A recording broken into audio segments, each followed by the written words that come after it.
안녕하세요. 오늘의 사연입니다. 저는 서울에 사는 김수빈이고 31살입니다. 남편은 2살 연상이고 우리는 사내 연애 후 결혼했어요. 결혼 후에도 일을 계속하기로 했기 때문에 저는 부서를 옮기게 되었어요. 부부가 같은 부서에서 계속 근무하는 걸 주변 사람들이 눈치를 주는 분위기가 있었거든요.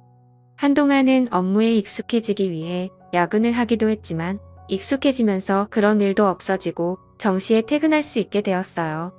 남편은 원래 야근이 매일 있어서 저는 먼저 퇴근해 요리하거나 청소를 하는 등 집안일을 했어요.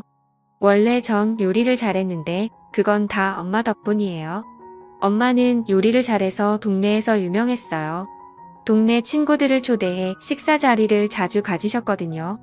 엄마가 만드는 요리는 반응이 좋아서 저도 따라하고 싶다는 생각을 많이 했어요. 제가 엄마에게 요리를 배우기 시작한 건 초등학교 때부터예요. 쉬운 계란 요리부터 시작해서 다양한 요리를 차츰차츰 익혀나갔어요. 그래도 엄마를 따라갈 수 없을 정도로 엄마의 요리에 대한 열정은 대단해요. 그런 엄마가 얼마 전 쓰러지셨어요. 말기암으로 시한부 판정을 받으셨거든요. 사실 아빠도 1년 전에 돌아가셨는데 엄마가 많이 외로웠을 것 같아요. 저는 당황하면서도 엄마를 위해 무엇을 할 수 있을까 고민해봤어요. 엄마는 병원 치료를 거부하고 집으로 돌아가길 원하셨어요. 어차피 병원에 있어도 지루할 텐데 집에 가서 좋아하는 요리를 하고 싶다는 엄마의 마음을 저도 받아들여 엄마를 곁에서 보살피기로 했어요. 그리고 한동안은 직장도 휴가를 내기로 했어요. 남편도 이해해줬고요. 반년 동안 저는 엄마의 요리 레시피도 노트에 받아 적고 엄마를 곁에서 보살폈어요. 그렇게 반년이 지난 어느 날 엄마는 아빠 곁으로 떠나셨어요. 엄마의 마지막이 행복했을지는 모르겠지만 평온한 얼굴로 돌아가신 건 분명했어요. 이제 제게 남은 건 많은 요리 레시피와 유산이었어요. 엄마에게 물려받을 유산이 꽤 있었고 외동딸인 제가 모두 물려받게 된 거죠. 남편에게 물려받을 유산에 관해 이야기했는데 금이나 값비싼 액세서리는 은행 대여금고에 보관하는 게 안전하지 않겠냐고 하더라고요. 저는 남편의 조언에 따라 대여금고를 빌리기로 했어요. 그리고 대여금고 열쇠는 집에 있는 금고에 넣어 보관하기로 했고요. 그 사실을 아는 사람은 남편과 저뿐이어야 했어요. 그런데 남편이 실수로 시어머니에게 말했던 거예요. 유산 전부를 이야기한 건 아니지만 시어머니는 상당한 금액이 제 손에 있다는 걸 알게 된 것이죠. 원래 전 시어머니와 사이가 좋지 않았어요. 그런데 요즘은 시어머니가 집에 자주 오시더라고요. 또 약속을 잡아 커피 한잔 하자고 하기도 하고요. 이런 것들이 제 유산을 노린 것인지는 모르겠지만 시어머니의 행동은 분명 이상하다는 생각이 들었어요. 참고로 시댁은 시아버지와 도련님이 한 명 있어요. 시아버지는 과묵한 분이라 여러 번 마주치긴 했지만 대화할 기회는 별로 없었어요. 도련님도 별로 안 친하고요. 시어머니와 지금까지의 대화는 시어머니가 제 외모나 사소한 것들을 괜히 트집 잡거나 예민하게 구시고 그런 말을 들은 저는 고분고분한 성격이 아니라서 할 말하거나 맞받아치는 대답을 하곤 했어요. 시어머니를 말로 이기려 들면 이야기가 길어질 수 있다는 걸 알지만 할 말은 해야 하는 성격이거든요. 그런데 엄마가 돌아가시고 나서 시어머니가 조금 달라졌어요. 저보고 자기를 진짜 엄마라고 생각해도 된다고 말하고 그동안 쌓인 것 있으면 풀라면서 미안하다고 하시는 거예요. 솔직히 별로 내키지 않았지만 차마 입을 놀릴 순 없었고 그저 애교 섞인 미소를 지으며 감사합니다 라고 답하는 거 쇠엔 할 말이 없었어요. 그러던 어느 날입니다. 남편이 출장을 가게 되었어요. 1년에 몇 번 없는 남편의 출장이라 저는 처녀 시절로 돌아간 기분으로 퇴근 후 동료들과 술을 마실 계획을 세우고 있었어요. 그런데 남편이 제가 하는 이야기를 들었더라고요. 나 출장 가면 나가서 밥 먹으려고? 그러려고 동료랑 술이라도 한잔할까 싶어 괜찮지?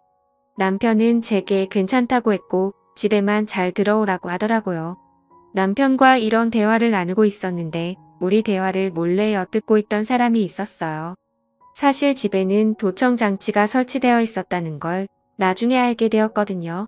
남편이 출장을 가는 날 남편을 배웅해주고 저도 회사로 출근을 했어요. 하지만 설마 밤에 섬뜩한 일을 겪게 될 줄이야.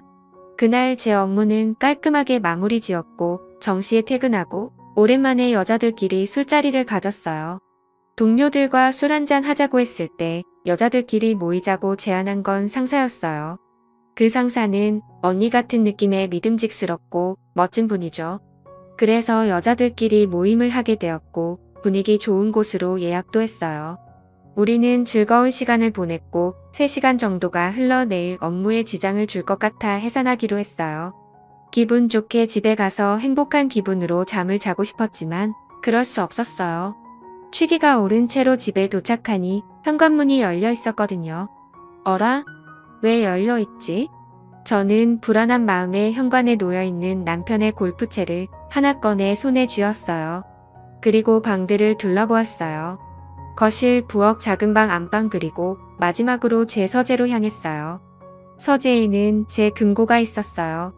설마 하는 마음으로 서재를 향했는데 안에서 한 남자가 뛰쳐나왔어요.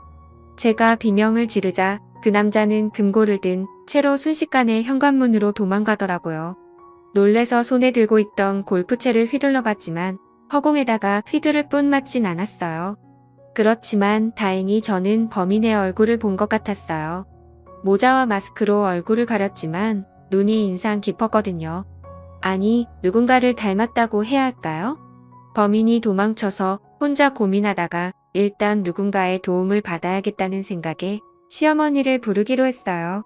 오늘 아침 남편이 무슨 일이 생기면 시어머니에게 도움을 받아라고 말했던 게 떠올랐거든요. 시어머니에게 전화를 걸었더니 도대체 뭐가 들어있는 거지? 이런 생각이 들 정도로 큰 가방이었어요. 저는 20분 동안 어느 정도 범인의 정체를 파악하고서는 경찰서에 갈 준비를 했어요. 시어머니는 우리 집에 도착하자마자 범인의 얼굴을 봤냐고 묻더라고요. 우선 저부터 걱정해줘야 하는 게 맞지 않나요?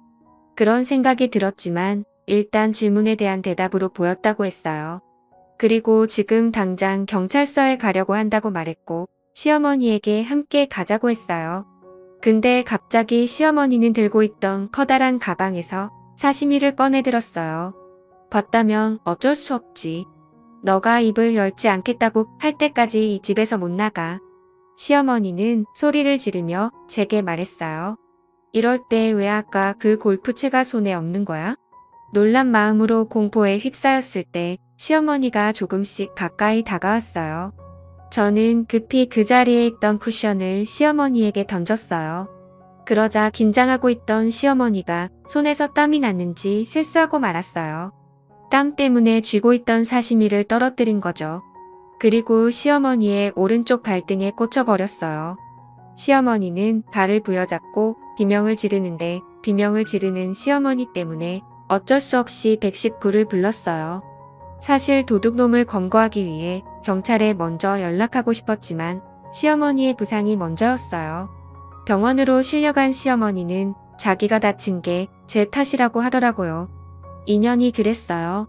도둑이 들었다고 해서 달려왔는데 날 범인인 줄 알았는지 사시미를 휘두르더라고요. 정말 무서웠어요. 시어머니는 울먹이면서 애원까지 하며 필사적으로 호소했어요.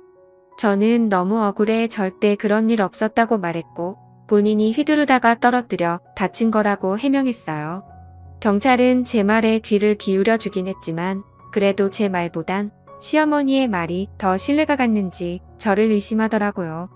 이 오해를 어떻게 풀어야 할까? 저는 번뜩이는 생각이 떠올라 경찰관에게 부탁해 함께 병원에서 집으로 귀가했습니다. 그리고 경찰이 집에 돌아와서 집안을 살폈어요. 그러면서 도둑이 들었던 사실도 이야기할 수 있었어요.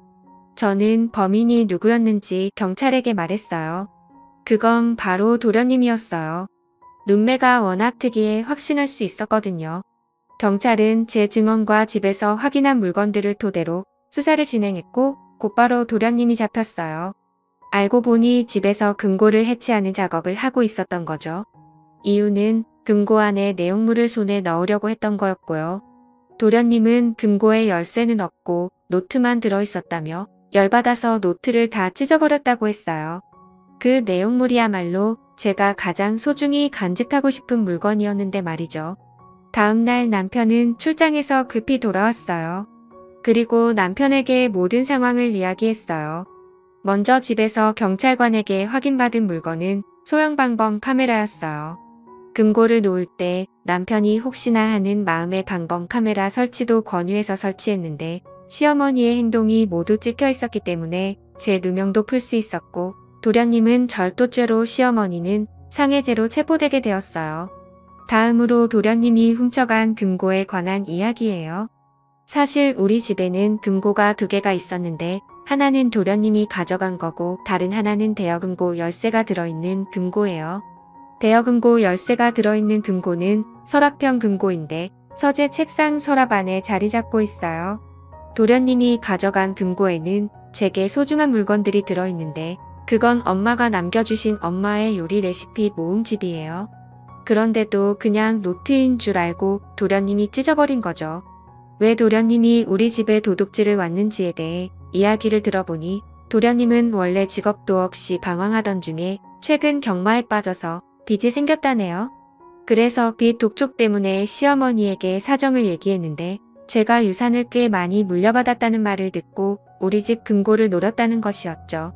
역시 엄마가 돌아가신 후 시어머니의 모습이 이상했던 건 이 때문이었어요.